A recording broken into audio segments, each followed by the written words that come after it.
Automobilové legendy skončily v pražské psychiatrické nemocnici v Bohnicích. Její areál hostí největší výstavu aut a motorek v České republice. Můžete tam vidět skutečné unikáty. Televize Nova tam objevila i vůz, který patřil nejslavnějšímu českému zpěvákovi. Hádejte kterému?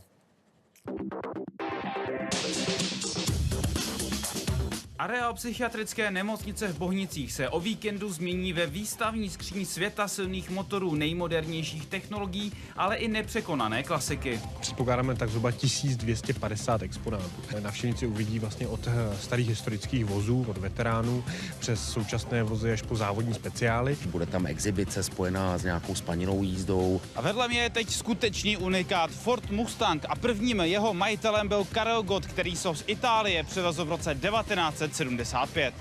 Cena všech vozů na výstavě je astronomická. Odhad pořadatelů je více než 1 miliarda korun. I když u unikátů je hodnota nevyčíslitelná. Zahraničním hostem motoristické slavnosti bude i americký jezdec Scott Speed. V Praze se mu prý líbí. Naučil jsem se tu nejdůležitější větu. Je to? Vypadám líp na chaty. Lidé se mohou těšit také na anglickou eleganci české závodní legendy nebo na syrovou americkou sílu. Tohle je například Mustang GT500 zvaný Eleanor.